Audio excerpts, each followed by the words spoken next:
Physical media is more important now than it's ever been. With the availability of films coming and going from streaming services for large periods of time. It's happened to some of my favorite films, and I'm sure it's happened to yours as well.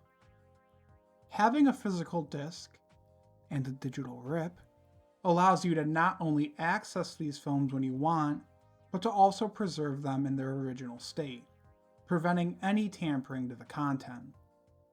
I've amassed a pretty sizable collection over the years, and while I love having all these titles at my fingertips, realistically, I won't revisit all the titles I own. Living in an apartment, space is limited, and before I record my 2026 collection video, I'd like to clean out my shelves of the titles I no longer need. To start, the easiest pieces to get rid of are the things you've upgraded. For me, when it comes to Blu-ray, that includes Guardians of the Galaxy, Shrek, and Tron Legacy. Getting the 4K, I both upgraded Nightmare Alley and Alien Covenant to better releases. Along with this, I'll also be getting rid of John Wick Chapter 4, specifically the Blu-ray Steelbook. I already have the 4K Best Buy Steelbook, and I've been holding on to this for a few years as a collector's piece, but I don't really think I need it on the shelf anymore, so I think it's time to ditch it. With the easy pickings out of the way, let's start out with DVDs, or specifically the only DVD here, which is Pokemon the first movie. Funny enough, this isn't something I searched out myself, and instead acquired from a box of Legos that my cousin gifted me. I honestly really like Pokemon, but the first few generations are out of my age range. When it comes to watching the show and the movies, I specifically watched the tail end of the third generation, the fourth and fifth generation, and part of the sixth and seventh generation. Honestly, I've never watched this film, and I don't think I'll want to down the road. It's just past me, and honestly, if I'm gonna watch a Pokemon movie, I'm gonna watch something with more nostalgia. Next up, we have A Walk Among the Tombstones. For quite a few years, my dad and I made an effort to watch as many Liam Neeson movies as possible. In specific, this movie came from a closing family video when the pandemic was ongoing. I never got a chance to watch this one, but I know my dad enjoyed it. To be frank, I don't really have an interest to go back to it, so at this point, it's just taking up space on the shelf. Another Pokemon title, we have here Detective Pikachu. This title was unfortunately thrusted on me. Previously, a few months back, while shopping on Groove, I had this in a cart on a separate tab, and due to a website glitch, it ended up being bought. I really was kind of on and off about buying it, and when I got it in hand, I knew for a fact I wasn't going to go back to it. At this point, once again, it's taking up space on my shelf, and if I want to watch it, I can probably find it easily on streaming. A movie with some lore to it is Dragon Ball Super Broly. So my dad was actually into Dragon Ball for quite some time due to a family member. If I remember right, I believe he stopped watching around the Majin Buu arc, I believe it was. I'm honestly not too sure. But this film, when it first came out, I remember getting, honestly, a decent amount of hype. I remember seeing clips on the internet talking about how the animation was fantastic and the action was incredible. And in many ways, some of the hype kind of reminded me of Infinity War on a smaller scale. To me, this kind of kicked off the idea of doing more theatrical anime releases, and I remember it doing pretty well at the box office. My dad and I on a whim bought this, and just never opened it up. Honestly, I just don't have an inkling of interest to go to it, and I saw that this goes for a decent amount of money online. So if anything, I'll sell this off and probably make my money back. Next up is Guns Akimbo. Now this was a blind buy back during the pandemic, sold by the fact that Daniel Radcliffe was in the starring role. The film itself is fine.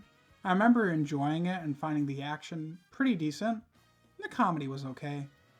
But it's something where, again, the premise was cool to see play out, but am I really gonna go back to this? I had this film sitting on my shelf for almost 6 years, and I just haven't touched it past the first watch. So at this point, I think it deserves to be in a better home. Next up is It Chapter 2. I love the first It, and honestly, for a gateway horror film, it's fantastic.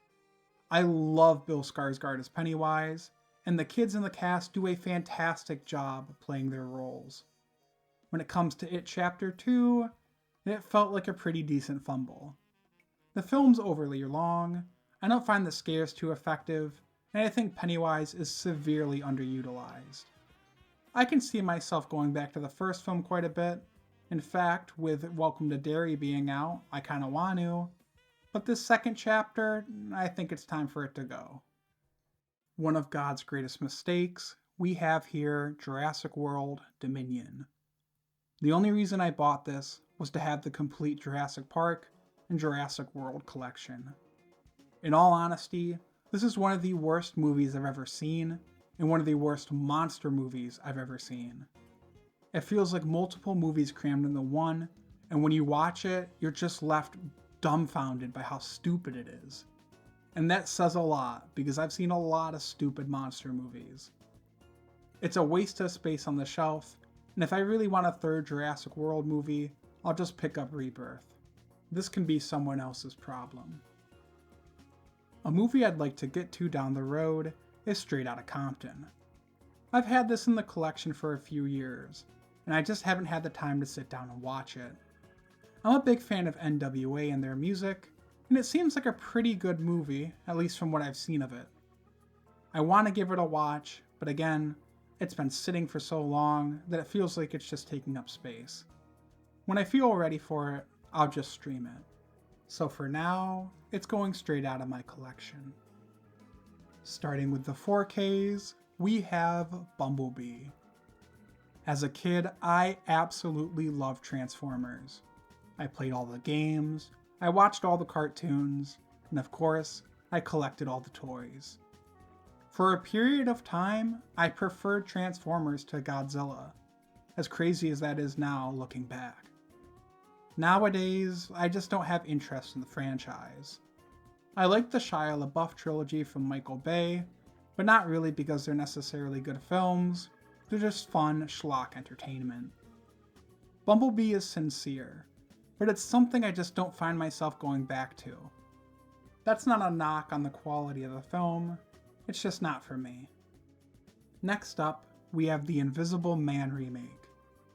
I remember really enjoying this film both times I saw it in theaters, but to be honest, I haven't watched it since. This isn't a purge that relates to the quality of the film, I just really don't find myself wanting to go back to this.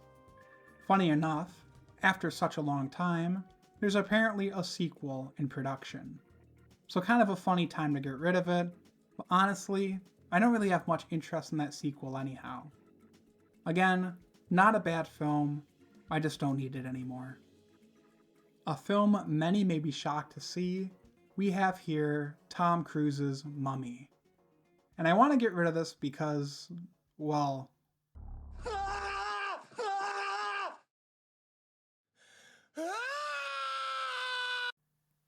yeah. So honestly, the only reason I got this is because, like some of the other titles, I picked this up super cheap at a closing family video. I remember seeing this way back in 2017 with a friend, and finding it fine. I mean, it's a schlocky movie, and again, it's something I don't have an interest to go back to. This was one of those emotional buys where I had the memory of this film and wanted to have it on the shelf. Now that I'm running out of space, it's just not worth having. And I mean, come on. So God help me. So yeah, I picked up Rise of Skywalker, hear me out. So again, this is another pickup that came from Family Video, specifically for the reason of reselling. I had this giant master plan that, hey, if I get this now, I could sell this for $10, $15, maybe $20 in the future. I don't even think this movie's worth $10 with both the 4K and the Blu-ray. I only have the 4K. Point is, I don't need this anymore. I'm not gonna watch it. Stupid movie to cap off a shit trilogy. Finally, we have the Super Mario Bros. Movie. Now, I despise this film, and under most circumstances, I would never even be touching this. But my dad actually bought this for the digital code and decided to give me the physical copy. I saw this film multiple times in theaters. When it was coming out, everyone I knew wanted to see it, and because I had the Regal Pass, I was able to go multiple times.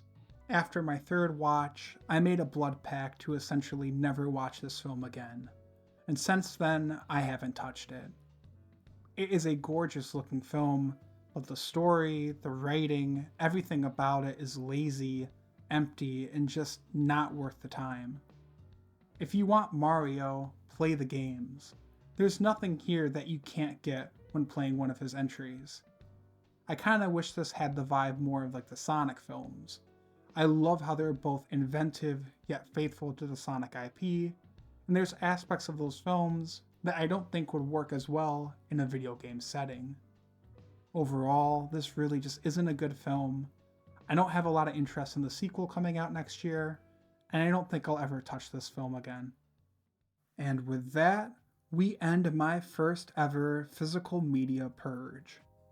Sure, it may not be a massive cut, but the space made on my shelves is already noticeable. Hopefully you enjoyed this little journey, and if you've recently purged your collection, I implore you to leave a comment to share some of the titles that hit the chopping block. As usual, be sure to leave a like, and be sure to subscribe, and click the bell to see more from me. Thanks so much for watching. This has been Tobisatsu, and I hope that you have a great day.